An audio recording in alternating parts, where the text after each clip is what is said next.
My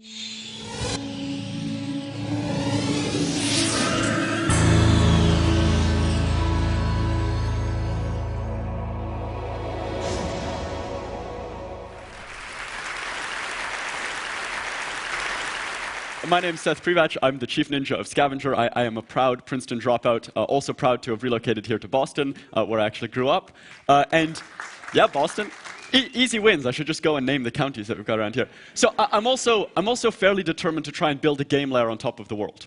And this is sort of a new concept, and it's really important, because while the last decade was the decade of social, and the decade of where the framework in which we connect with other people was built, this next decade will be the decade where the game framework is built, where the motivations that we use to actually influence behavior, and the framework in which that is constructed is decided upon, and that's really important. And so I say that I want to build a game layer on top of the world, but that's not quite true, because it's already under construction, it's already happening, and it looks like this right now. It looks like the web did back in 1997, right? It's not very good. It's cluttered. It's filled with lots of different things that, in short, aren't that fun. There are credit card schemes and airline mile programs and coupon cards and all these loyalty schemes that actually do use game dynamics and actually are building the game layer. They just suck. They're not very well designed, right? So that's unfortunate. But luckily, as my favorite action hero, Bob the Builder, says, we can do better. We can build this better. And the tools, the resources that we use to build a game layer are game dynamics themselves. And so sort of the crux of this presentation is going to go through 4 really important game dynamics, really interesting things that if you use consciously, you can use to influence behavior, both for good, for bad, for in between, hopefully for good. But this is the sort of the important stages in which that framework will get built. And so we want to all be thinking about it consciously now. Just before we jump into that, there's sort of a question of why is this important? I'm sort of making this claim that there is a game layer on top of the world and that it's very important that we build it properly. The reason that it's so important is that the last decade, what we've seen has been building the social layer, has been this framework for connections. And construction on that layer is over. It's finished. There's still a lot to explore. There's still a lot of people who are trying to figure out social and how do we leverage this and how do we use this. But the framework itself is done, and it's called Facebook. And that's okay, right? A lot of people are very happy with Facebook. I like it quite a lot. They've created this thing called the Open Graph, and they own all of our connections. They own 500 million people. And so when you want to build on the social layer, the framework has been decided. It is the Open Graph API. And if you're happy with that, fantastic. If you're not, too bad. There's nothing you can do. But this next decade, and that's a real thing. I mean, we want to build frameworks in a way that makes it acceptable and makes it productive down the road. So the social layer is all about these connections. The game layer is all about influence. It's not about adding a social fabric to the web and connecting you to other people everywhere you are and everywhere you go. It's actually about using dynamics, using forces to influence the behavior of where you are, what you do there, how you do it. That's really, really powerful. And it's going to be more important than the social layer. It's going to affect our lives more deeply and perhaps more invisibly. And so it's incredibly critical that at this moment, while it's just getting constructed, while the frameworks like Facebook, like the Open Graph, are being created for the game layer equivalent, that we think about it very consciously. And that we do it in a way that is open, that is available, and that can be leveraged for good. And so that's what I want to talk about for game dynamics, because construction has just begun, and the more consciously we can think about this, the better we'll be able to use it for anything that we want. So, like I said, the way that you go through and build on the game layer is not with glass and steel and cement, and the resources that we use are not this two-dimensional swath of land that we have. The resources are mindshare, and the tools, the raw materials, are these game dynamics. So with that, a couple game dynamics to talk about. 4, back at Scavenger, we like to joke that with 7 game dynamics, you can get anyone to do anything. And so today I'm going to show you 4, because I hope to have a competitive advantage at the end of this still. So the first one, it's a very simple game dynamic. It's called the appointment dynamic. And this is a dynamic in which to succeed, players have to do something at a predefined time, generally at a predefined place.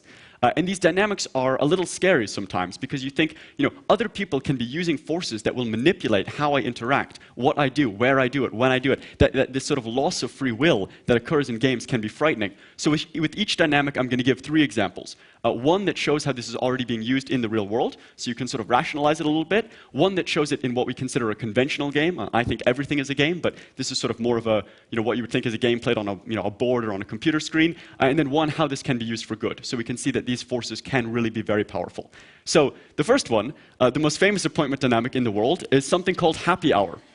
I just recently dropped out of Princeton and actually ended up for the first time in a bar, and I saw these happy hour things all over the place, right? And this is simply an appointment dynamic. Come here at a certain time, get your drinks half off. To win, all you have to do is show up at the right place at the right time.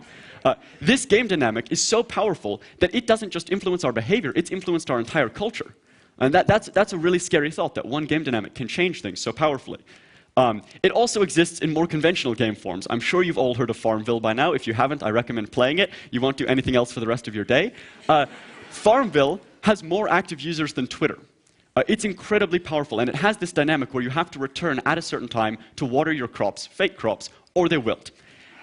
And this is so powerful that when they tweak their stats, when they say your crops wilt after 8 hours, or after 6 hours, or after 24 hours, it changes the life cycle of 70 million some people during the day. They will return like clockwork at different times. So if they wanted the world to end, if they wanted productivity to stop, they could make this a 30-minute cycle, and no one could do anything else, right? That's a little scary. But this can also be used for good. This is a local company called Vitality, and they've created a product to help people take their medicine on time. Right? That's an appointment. It's something that people don't do very well. And they have these glow caps which flash and email you and do all sorts of cool things to remind you to take your medicine. This is one that isn't a game yet, but really should be. You should get points for doing this on time. You should lose points for not doing this on time. They should consciously recognize that they've built an appointment dynamic and leverage the games. And then you can really achieve good in some interesting ways. We're going to jump on to the next one. Maybe? Yes. Influence and status. So this is one of the most famous game dynamics. It's used all over the place. It's used in your wallets right now. Right? We all want that credit card on the far left because it's black. And you see someone at CVS or not CVS, like Christian Dior or something, right? And then, I don't know. I don't have a black card. I've got a debit card. So they whip it out, and you see, man, they have that black card. I want that because that means that they're cooler than I am, and I need that. And this is used in games as well. Modern Warfare, one of the most successful selling games of all time. I'm only a level 4, but I desperately want to be a level 10 because they've got that cool red badge thing, and that means that I am somehow better than everyone else. And that's very powerful to me. Status is a really good motivator. It's also used in more conventional settings and can be used more consciously in conventional settings. School, and remember, I made it through 1 year, so I think I'm qualified to talk on school, is a game. It's just not a terribly well-designed game. Right? There are levels. There are C, there are B, there is A. There are statuses. I mean, what is valedictorian but a status? If we called valedictorian a white knight paladin level 20, I think people would probably work a lot harder.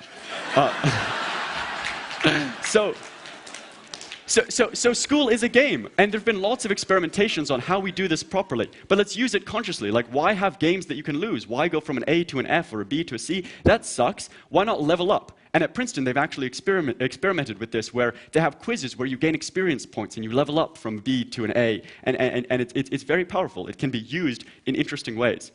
The third one I want to talk about quickly is the progression dynamic, where you have to sort of make progress. You have to move through different steps in a very granular fashion.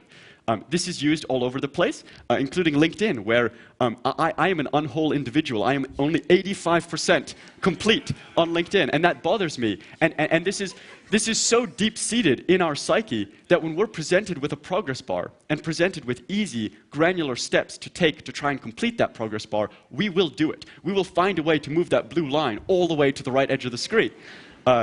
This is used in conventional games as well. I mean, you see, this is a paladin level 10, and that's a paladin level 20. And if you were going to fight, orcs on the fields of Mordor against the Ra's al Ghul, you'd probably want to be the bigger one, right?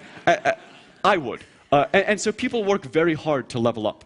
World of Warcraft is one of the most successful games of all time. The average player spends something like six and a half hours a day on it. They're most dedicated players. It's like a full-time job. It's insane. And they have these systems where you can level up. And that's a very powerful thing. Progression is powerful. It can also be used in very compelling ways for good. One of the things that we work on at Scavenger is how do you use games to drive traffic and drive business to local businesses, to sort of something that is very key to the economy. And here we have a game that people play, they go places, they do challenges, they earn points, and we've introduced a progression dynamic into it, where by going to the same place over and over, by doing challenges, by engaging with the business, you move a green bar from the left edge of the screen to the right edge of the screen, and you eventually unlock rewards. And this is powerful enough that we can see that it hooks people into these dynamics, pulls them back to the same local businesses, creates huge loyalty, creates engagement, and is able to drive meaningful revenue and fun and engagement to businesses. These progression dynamics are powerful and can be used in the real world. The final one I want to talk about, and it's a great one to end on, is this concept of communal discovery, a dynamic in which everyone has to work together to achieve something. And communal discovery is powerful because it leverages the network that is society to solve problems. This is used in some sort of famous consumer web stories, like Dig, which I'm sure you've all heard of. Dig is a communal dynamic to try and find and source the best news, the most interesting stories. And they made this into a game initially. They had a leaderboard where if you recommended the best stories, you would get points.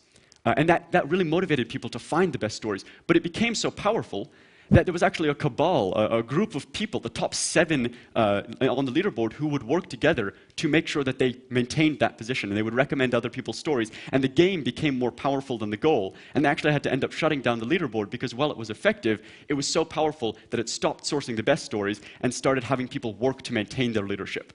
So we have to use this one carefully. It's also used in things like McDonald's Monopoly, where the game is not the Monopoly game you're playing, but these sort of cottage industries that form to try and find Boardwalk, right? And now they're just looking for a little sticker that says Boardwalk, but it can also be used to find real things. This is the DARPA Balloon Challenge, where they hid a couple balloons all across the United States and said, use networks, try and find these balloons fastest, and the winner will get $40,000. And the winner was actually a group out of MIT where they created sort of a pyramid scheme, a network, where the first person to recommend the location of a balloon got $2,000, and anyone else to push that recommendation up also got a cut of it. And in 12 hours, they were able to find all these balloons all across the country, right? Really powerful dynamic. And so I've got about 20 seconds left. So if I'm going to leave you with anything, last decade was the decade of social. This next decade is the decade of games.